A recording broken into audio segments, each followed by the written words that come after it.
So আজকে আমরা যাচ্ছি কৃষ্ণনগর। আমরা অপেক্ষা করছিলাম যার জন্য। আর এই প্রথমবার রাজবাড়ির ভেতরে প্রবেশ আমাদের। ব্যবহৃত কিছু জিনিসপত্র ঠাকুর দালানের পাশেই সাজানো হয়।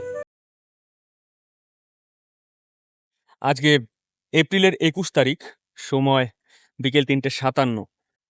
এই তাতানো রোদে আমি আর গৌতম সাইকেল নিয়ে বেরিয়েছি। আজকে কি বলবো, হয়তো 42-43 হতে পারে গরম। কি বলিস? হতে পারে। গরম 42-43, তার মানে আমার শরীরের টেম্পারেচার যদি 100 হয়, 142-43 টেম্পারেচার রয়েছে এখন। গৌতমেরও তাই। আমাদের দুটো রাস্তা ছিল যাওয়ার, একটা হচ্ছে আমাদের শান্তিপুর বাইপাস হয়ে ভাতজাংলা হয়ে, আর আরেকটা হচ্ছে নারায়ণপুর বাজার বাতকুল্লা হয়ে। এখন আমরা রয়েছি খামার শিমুলিয়া আর জালালখালির মাঝখানে। জালালখালি আমাদের পেছনে, ওইদিকে আমরা যাব। আমরা এলাম এই পাশ দিয়ে। এইখানে ওই যে আখের রসের জন্য আমি আর গৌতম দাঁড়ালাম। আমরা বেরিয়েছি 2:35-এর দিকে। হ্যাঁ, 2:35। 2:35-এর দিকে আমাদের বেরোনোর কথা ছিল দুপুর 2টোর সময়। মানে রোদটা যখন পড়বে তারপর আমরা বেরোবো। আমরা 2টোর পরে বেরোলে ভেবেছিলাম রোদটা একটু পড়বে, পড়েছে ঠিকই, তবে এমন পড়া পড়েছে যেটাও আমাদের প্রচন্ড পরিমাণে এখন লাগছে গায়ে। এখন আমরা যাব এইদিকে পালপাড়া মোড় হয়ে কৃষ্ণনগর। চলো এগিয়ে যাই। যদি আমার সানস্ট্রোক হয় রে, তো কিছু হলে পরে তুই ডাক্তারখানায় নিয়ে যাবি। জল আছে, জল। সো আজকে আমরা যাচ্ছি কৃষ্ণনগর রাজবাড়ি। 12 দোলের মেলা, গেটটা সারা বছর বন্ধই থাকে। এই 12 দোলের সময় 3 দিন খোলা রাখে, মানে গেটের ভেতরে 3 দিন ঢোকা যায়। সো আমরা শুনেছি আজকে পর্যন্ত খোলা রয়েছে, মানে গত 2 দিন আর আজকে দিয়ে 3 দিন। আগামীকাল থেকে গেটটা বন্ধ করে দেবে। মানে তড়িঘড়ি আমরা যাচ্ছি ওই রাজবাড়ির ভেতরে ঢোকার জন্য। মানে আর একটা কথা, সাইকেল যেহেতু আমরা চালাই, সাইক্লিং করি, তো সাইক্লিং করতে করতে বিভিন্ন লোকের সাথে সাইকেল রিলেটেড পরিচয় হয়েই যায়। সেরকম একজন পরিচয় হয়েছে আমাদের। সো ওর বাড়িও কৃষ্ণনগর, ওর সাথেও দেখা হতে পারে, ও আসবে বলেছে। তো দেখি ওর সাথেও দেখা হবে। হোয়াট এ বিউটি, জাস্ট রাস্তাটা দেখো। চলে এসছে আর একটুখানি সামনেই দেখা যাচ্ছে। সো ডান দিকে কৃষ্ণনগর, আর একটুখানি রাস্তা রাজবাড়ি, 12 দোলের মেলা। ও দেখো, ওভারপুল, ওয়ালের মধ্যে গাছ, বাহ। আবার ইউটার্ন নিতে হলো, রাস্তা ভুল করার দরুন।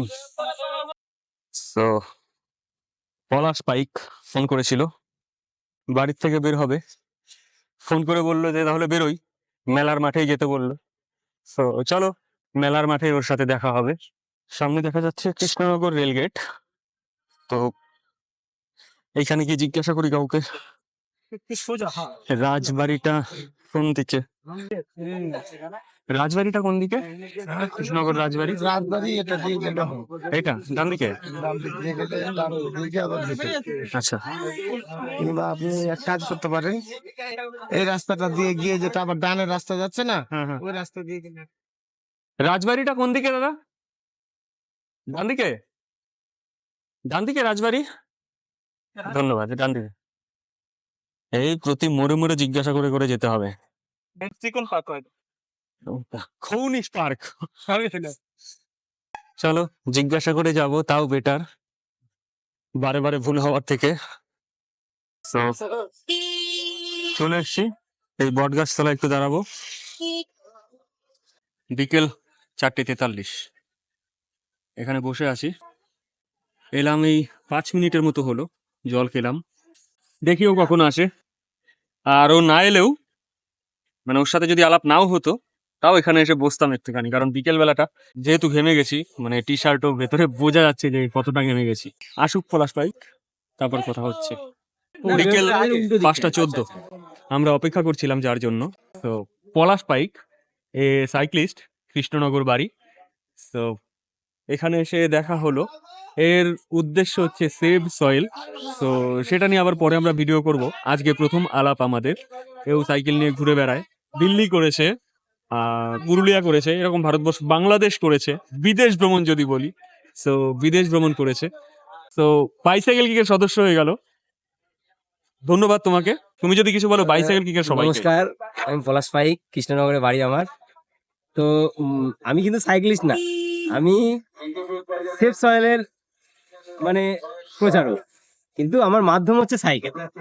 আমি সাইকেলটাকে বেছে নিয়েছি সেফ সয়েলের প্রচারের জন্য। তো তোমরাও এগিয়ে আসো। সাইকেল চালানো শরীরের জন্য ভালো এবং পরিবেশ দূষণ রোধ করে। সবকিছু মিলিয়ে সাইকেল সব থেকে বেস্ট। চলো আগামীতে আরো আলাপ হবে। আজকের মতো মেলাটা ঘুরে আসি আমরা। চলো চলুন। মেন রোড থেকে এই সরু গলিটা আমি আর গৌতম হলে কোনোদিন খুঁজে পেতাম না বা জানতামও না। তো লোকাল লোক থাকলে এটাই সুবিধা হয়। এ তো পুরুলিয়ার পাহাড়, হ্যাঁ হেঁটে যেতে হবে। হ্যাঁ এই এই গর্তটা 4 সাইডে দিচ্ছিল। হ্যাঁ হ্যাঁ, এখানে রাস্তা করে পুরোটাই তো জল ছিল। এটা আগে ছিল, এটা কেটে নতুন করে যাবো। পরীক্ষা পরীক্ষা মানে ওই শত্রুপক্ষ থেকে বাঁচার জন্য এটা করা। বাজার তো না, এটা করা থাকে। তাই চলো চলো তাহলে। বিকেল 5:28 ফাইনালি আমরা রাজার বাড়ির সামনে বারোদোলের মেলায় পলাশপাই ভেতরে ঢুকে গেছে। এবার আমি আর গৌতম ঢুকবো। So, চলো। বারোদোলের মেলায় এসেছি আমরা বেশ কয়েকবার, আর এই প্রথমবার রাজবাড়ির ভেতরে প্রবেশ আমাদের।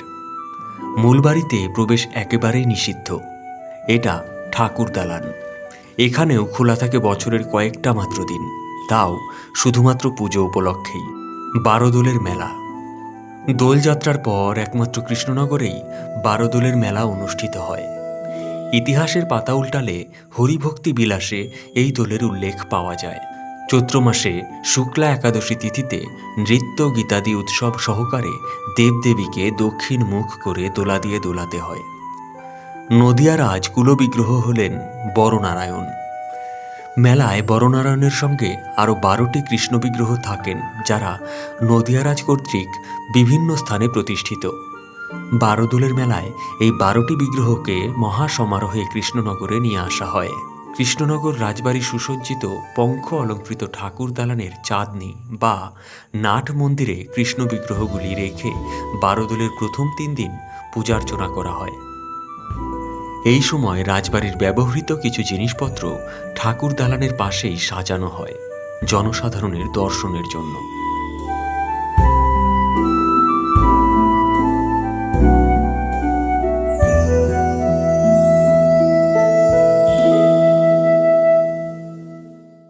হ্যাঁ বলো। হ্যাঁ, দুর্গাপুর থেকে মহালয়ার দিন থেকে এখানে হোম শুরু হয়। সেই হোমটা দুর্গাপুজোর দিকে না। এই জায়গাটা তাই তো? হ্যাঁ, মহালয়ার থেকে এখানে হোম শুরু হয়, দুর্গাপুজো পর্যন্ত চলে। দশমী? হ্যাঁ আচ্ছা, না আমি আর কি নবমী পর্যন্ত মানে এটা চলে। আমরা এরকম শুনেছি যে এটা। আচ্ছা, এটা সঠিক তথ্য কিনা জানি না, তবে এটা শোনা কথা। So, তবে হয় আমি আর এইটা কি দুর্গা ঠাকুরের মণ্ডপ? হ্যাঁ এইখানে দুর্গাপূজাটা হয়। দুর্গাপুজো পুজো। আর এই গত 2 দিন আগে অকাল বোধন যেটা হয়ে গেল, অকাল বোধন এখানেই হয়েছে। হ্যাঁ, এটা হচ্ছে নাট মন্দিরে। আমার কাছে নতুন দেখা আমাদের নদিয়ার রাজবাড়ি।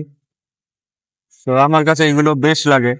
আমি তোমাদের আগেও বলেছি যে আমার জ্ঞান অতটা নেই, তবে ভিডিও করার দৌলতে আমিও কিছু শিখছি, জানছি। যেটুকু যা জানি বা যেটুকু যা শিখছি চাইছি তোমাদের সাথে শেয়ার করে নিতে।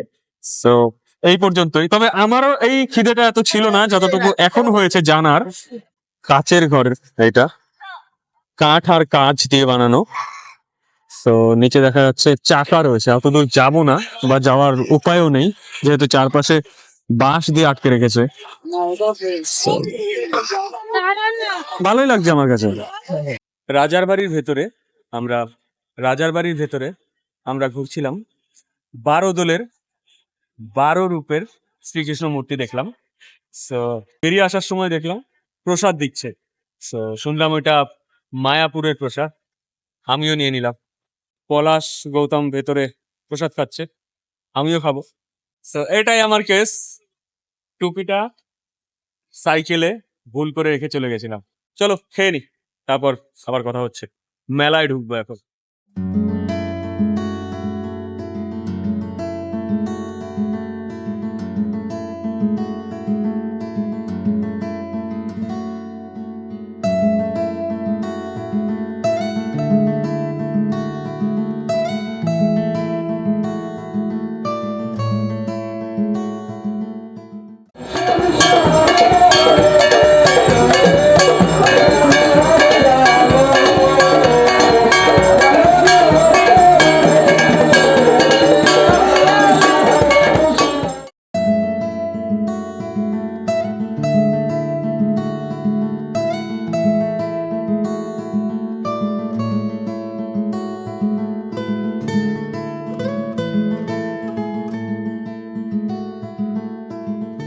মেলায় সপ্তম দোল, নবম দোল, 12 দোল সবগুলোতে আমাদের কমন পাপড় আর জিলিপি। তো জিলিপি এখনো নিইনি, পাপড়টা খাচ্ছি। জ্যাম দেখো, ফিরছি আমরা 12 দোলের মেলার ভেতর থেকে, বেরিয়েই এই রোডের মধ্যে এরকম জ্যাম। সো বেরোনোর চেষ্টা করছি। একবার তো আমি গাড়িতে মেরেই দিলাম, এই বুলেটের মধ্যে আমি মেরে দিয়েছিলাম এর আগের বার।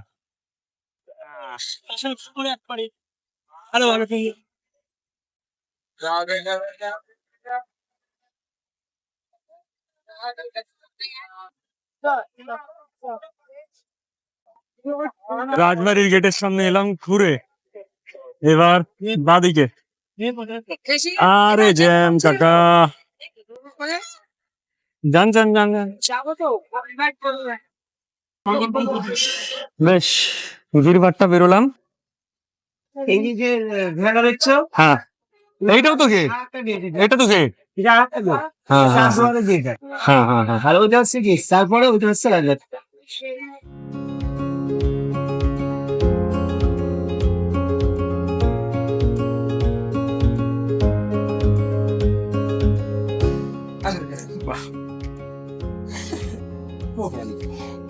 বাহ, দারুণ সাজিয়ে তো, গ্রিন আর গ্রিন।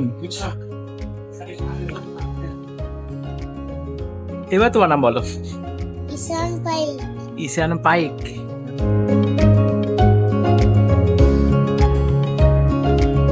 এখন পলাশ পাইকের বাড়িতে রয়েছি আমি আর গৌতম। আজকে 12 দোল দেখতে এসেছিলাম। তো ওর বাড়িতেই এই যে পেছনে যে পেন্টিং গুলো দেখা যাচ্ছে, ওর নিজের হাতের কাজ। তো চলো ভিডিওটা এই পর্যন্তই রাখছি।